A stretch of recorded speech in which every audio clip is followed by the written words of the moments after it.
यार कैसे हमारे बचपन के नोकिया के इस वाले क्रिकेट गेम से 2014 में इस वाले क्रिकेट गेम को बनाया गया था। क्यों सबवे सर्फर्स 2 को सिर्फ इन्हीं कंट्रीज में लॉन्च किया गया है। कैसे एंग्री बर्ड्स की कंपनी जितना गेम बनाती नहीं है उससे भी ज्यादा अपने गेम्स को प्ले स्टोर से हटा देती है, और इन्होंने सीक्रेटली माइनक्राफ्ट वालों से मिलकर एंग्री बर्ड्स माइनक्राफ्ट को कब बना दिया, और कैसे एक रेसिंग गेम की कंपनी ने 2005 में एआई का सबसे पहले यूज करके उस समय के सबसे पॉपुलर गेम बना दिया था। तो हे चलो आज किस व्हाट द फैक्ट की इंटरेस्टिंग वीडियो में हम डिटेल में कुछ ऐसे ही गेम्स के इवोल्यूशन के बारे में जानते हैं जिनको कि हम बचपन में बहुत ही ज्यादा खेलना पसंद करते थे।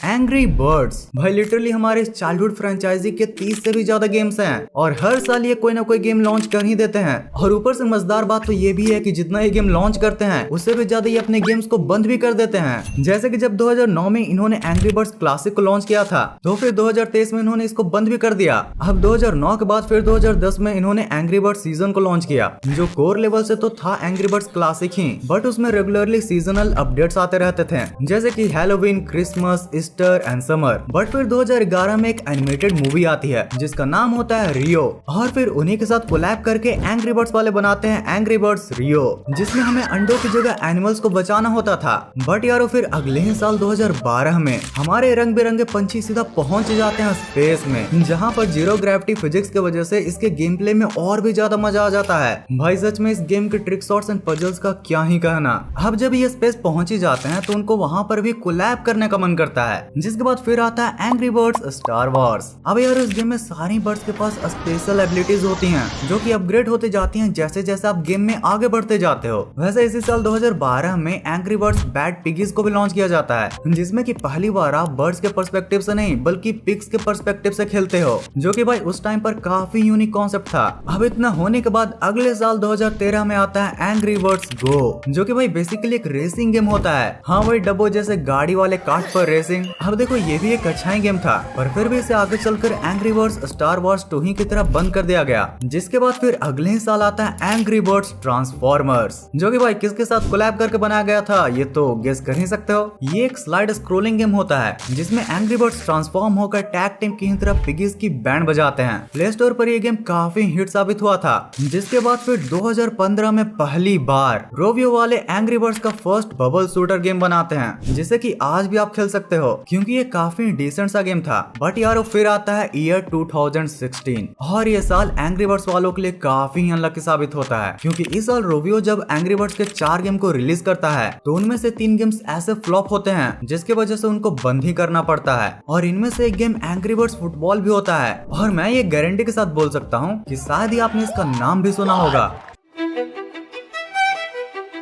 अच्छा आपने एंग्री बर्ड्स एक्शन का भी नाम सुना है क्या? अच्छा अगर इसका नहीं सुना है तो 2017 में आए एंग्री बर्ड्स इवोल्यूशन का तो सुना ही होगा। ये एक आरपीजी गेम होती है जिसमें 100 से भी ज्यादा बर्ड्स होते हैं, और तो और इसमें क्लैश ऑफ क्लैन जैसे क्लैन का भी सिस्टम होता है। अब देखो एंग्री बर्ड्स के इवोल्यूशन में साल 2019 काफी यूनिक होता है, क्योंकि इसी साल काफी सारे sensors game like angry bird VR, angry birds explore and angry birds movie 2 VR को लॉन्च किया जाता है, जिसको खेलने के लिए आपको सिर्फ अपने फिंगर्स को ही नहीं बल्कि पूरी बॉडी को ही मूव करना होता है। अब इसके बाद हाल ही में 2021 और 22 में angry birds robots bird island और एंग्री बर्ड्स माइनक्राफ्ट जैसे गेम आते हैं, जिसको कि आप रोब्लॉक्स एंड माइनक्राफ्ट के मार्केट प्लेस के अंदर फाइंड आउट कर सकते हो। और भाई ये माइनक्राफ्ट वाला तो गेम देखने में काफी झकास लग रहा है। अगर किसी ने खेला है तो कमेंट्स में जरूर बताना।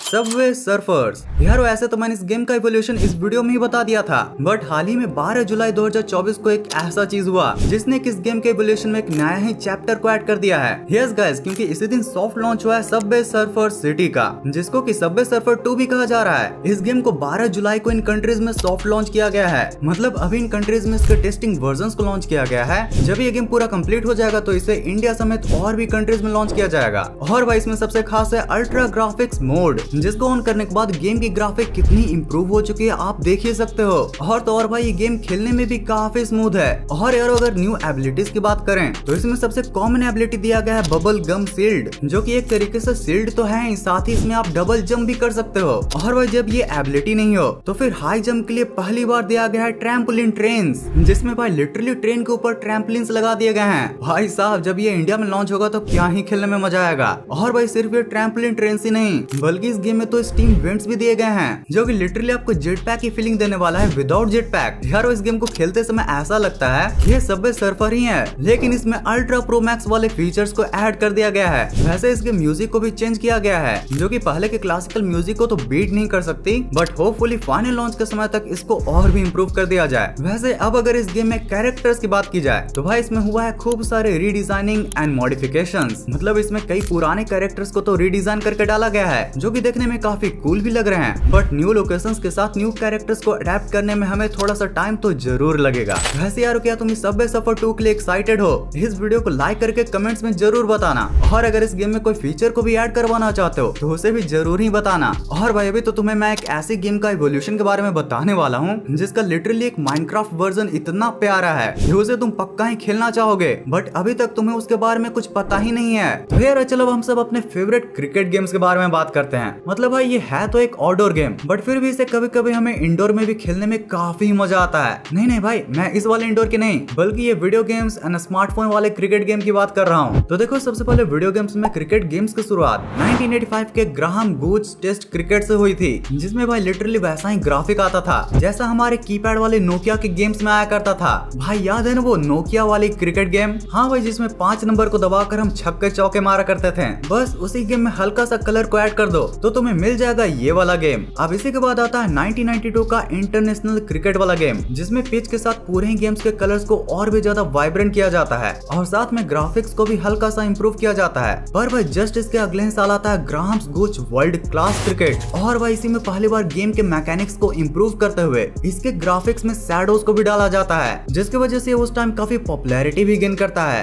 अब धीरे धीरे इसके बाद भी मार्केट में कई क्रिकेट गेम्स आते रहते हैं, लेकिन यार फिर 1997 में आता है EA क्रिकेट 97, एंड भाई इसके ग्राफिक्स उस समय तहलका मचा देते हैं। सभी जगहों पर इसके ग्राफिक्स की काफी तारीफें होती हैं, और तो और भाई ये एक मल्टीप्लेयर गेम होता है। वैसे भाई इलेक्ट्रॉनिक आर्ट्स के कितने भी मीम्स बना लो, बट उस समय उन्होंने इस गेम में बहुत ही अच्छा काम किया था। अब इसके बाद फिर से मार्केट में कई क्रिकेट गेम्स आए, उनमें अपग्रेड्स आए, उनके मैकेनिज्म को और भी इम्प्रूव किया गया, बट इन सब में फिर से बाजी मारता है 2002 का EA क्रिकेट 2002। इसके रियलिस्टिक गेम प्ले के साथ इसमें कई सारे गेम मोड्स भी थे, like quick matches, full test series and even hidden tournaments भी। पर फिर भी ये तो कुछ भी नहीं था भाई, क्योंकि फिर 2006 में एक ऐसा कल्ट क्लासिक क्रिकेट गेम आने वाला था जिसको लिटरली आज भी मेरे जैसे कई प्लेयर्स अपने पीसी में खेलते हैं। Yes guys I am talking about cricket 7, और इसे भी EA वालों ने ही बनाया था, और ये गेम उस टाइम का वेल बैलेंस्ड क्रिकेट गेम था। लाइक भाई इसके ग्राफिक्स तो डिसेंट थे ही, बट इसमें जो बैटिंग एंड बॉलिंग करने की मैकेनिज्म थी ना वो भी काफी सही थी, और 2014 तक मोस्टली क्रिकेट लवर्स इसे ही खेला करते थे। लेकिन फिर 2014 में आता है डॉन ब्रैडमैन क्रिकेट 14, और यार इसके ग्राफिक्स के बारे में तो मुझे कुछ बोलना ही नहीं है। भाई क्या ही प्यारे ग्राफिक्स हैं यार इसके, मतलब वाह। और भाई जो ये पूरा ही क्रिकेट गेम का रिवोल्यूशन 2014 में हुआ है ना, इसका काफी क्रेडिट जाता है बिग एंट स्टूडियोज को, क्योंकि भाई ये सिर्फ यहीं पर नहीं रुके, बल्कि फिर आगे चलकर इन्होंने डॉन ब्रैडमैन क्रिकेट 17 को बनाया, उसके बाद फिर एसएस क्रिकेट 17 को, जिसके बाद फिर इन्होंने ही क्रिकेट 22 को भी बनाया, क्रिकेट 24 को भी। बट यार इनकी एक गलती ना आज भी मुझे बहुत खटकती है, और वो भाई ये है कि इनके क्रिकेट गेम्स को खेलने के लिए तुम्हारे पास हाई एंड का पीसी तो होना ही चाहिए, साथ में तुम्हारे पास कंट्रोलर भी होना चाहिए। क्यों भाई चीटी स्टूडियोज वालों, क्या हम कीबोर्ड गेमर्स को गेम खेलने की आजादी नहीं है? भाई कीबोर्ड का WSDF कुछ नहीं काम करता इनमें। वैसे भाई अगर इधर एंड्रॉइड क्रिकेट गेम्स की बात की जाए ना, तो 2015 में एक क्रिकेट गेम आई थी वर्ल्ड क्रिकेट चैंपियनशिप, एंड यार झूठ मत बोलना इस गेम को भी तुमने पक्का ही खेला होगा। भाई उस समय ये गेम कितना ही मजेदार हुआ करता था, इसके कट सीन से लेकर शॉट्स और शॉट्स में जाने वाला वो एरियल मार्कर, ओए होए क्या ही बात हुआ करता था भाई। अच्छा यारो जरा मुझे एक बात बताओ कि जब तुमने गेम खेलना स्टार्ट किया था तो उस टाइम तुम किस टाइप के सबसे ज्यादा गेम खेला करते थे? क्या आपका भी वो कार गेम तो नहीं हुआ करता था? भाई हम सबकी मोस्टली गेम्स की शुरुआत रेसिंग गेम से ही होती है। अब यार रेसिंग गेम में भी जो सबसे पॉपुलर ब्रांड है और जिसका भी आपने कभी न कभी नाम तो जरूर से ही सुना होगा, वो है नीड फॉर स्पीड, यानी गति की जरूरत। यार इस फ्रेंचाइजी की सबसे पहली गेम आती है 1994 में, road and track presents the need for speed, और यार ये आते ही मार्केट में एक बज बज क्रिएट कर देता है। गेम में उस समय भले इनके कार के टायर्स नहीं दिखा करते थे, बट ट्रैक्स एंड एनवायरनमेंट के मामले में ये गेम बाजी मार जाती है। फिर इसके बाद 1997 में आता है NFS 2, जो कि भाई अपने FPS को बढ़ाने की वजह से बहुत ही ज्यादा स्मूथ होता है। बट भाई जस्ट अगले ही साल आए 1998 के NFS हॉट परस्यूट के सामने ये कुछ भी नहीं होता, क्योंकि यारो इसी गेम में पहली बार NFS वाले चोर और पुलिस का कॉन्सेप्ट लाते हैं। अरे भाई कि चोर की तरह तुम गाड़ी चुरा कर भागते जाते हो और पीछे से तुम्हारी पुलिस पकड़ने की कोशिश करती है। अब यारो कुछ ऐसे यूनिक कॉन्सेप्ट एंड अच्छे ग्राफिक्स के साथ ओवर द इयर्स NFS वाले और भी कई गेम्स को लाते रहते हैं। बट फिर आता है ईयर 2003 जब NFS अंडरग्राउंड को लॉन्च किया जाता है। भाई इस गेम की मैकेनिज्म एंड ग्राफिक्स तो तगड़ी थी, बट इसमें सबसे मेन चीज डाली गई थी ओपन वर्ल्ड एक्सप्लोरेशन। लाइक जैसे GTA में आप कहीं भी घूम सकते हो ना, इसमें भी आप घूम सकते हो अपने कार के साथ ही में इसी में कई सारे customisation features and street racing culture को काफी अच्छे से दिखाया गया था, जिसी की वजह से जब अगले साल NFS अंडरग्राउंड 2 भी आती है तो वो भी तहलका मचा देती है। एंड यार मैं आपको बता दूं कि ये टाइम NFS वालों का एकदम टॉप पीक वाला टाइम चल रहा था, क्योंकि भाई इतना हाइप लाने के बाद अगले ही साल NFS मोस्ट वांटेड आ जाता है।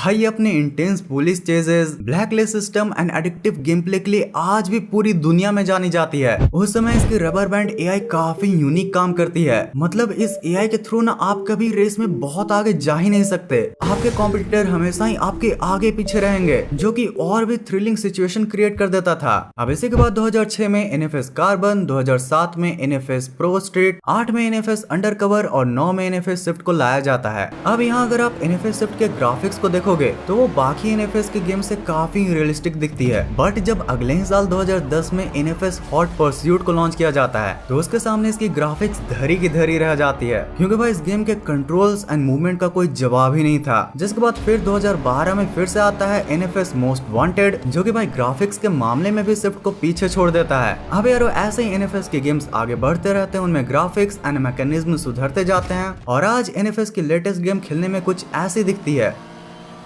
Mobile game ads the actual game, इसीलिए भाई प्ले स्टोर पर रेटिंग जरूर से चेक कर लिया करो। बैडमिंटन, लेगमिंटन,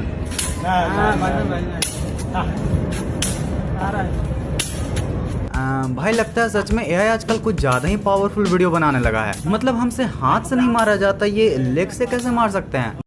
नमस्ते दोस्तों, हमारा सबसे पहला सवाल खुद से अपने वजूद को लेके होना चाहिए। मनुष्य की मनुष्य से द्वारा लिखी गई हिस्ट्री में हर एक व्यक्ति जो हारा। भाई ये विदेश के चूहे सच में बड़े प्यारे और अच्छे होते हैं। मतलब विनी द पू को भी मिक्की ने अपना शर्ट दे दिया और फिर उसके बाद इस चूहे का मोटिवेशन, और वहीं अब एक हमारे घर के चूहे हैं। खराब हो जाएगा, मैं अम्मा बहन पे आ जाऊंगा मैं इनकी। चीन टपाक डमडम, तो क्या करें हम। रामिता दी नमका रामिता दी। भाई चीन टपाक डमडम के बाद ऐसे ऐसे वियर्ड लैंग्वेज के मीम बन रहे हैं जिसको लिटरली सुनकर मेरे दिमाग की धोखा क्या है। ले 15 ईयर ओल्ड मी भाई सिंचन बोल के परमैन दिखाया जा रहा है। स्पीड ऑफ लाइट इतना ब्रो फास्टर देन लाइट। भाई बेचारे ने डॉग को देखा भी नहीं और भाग गया।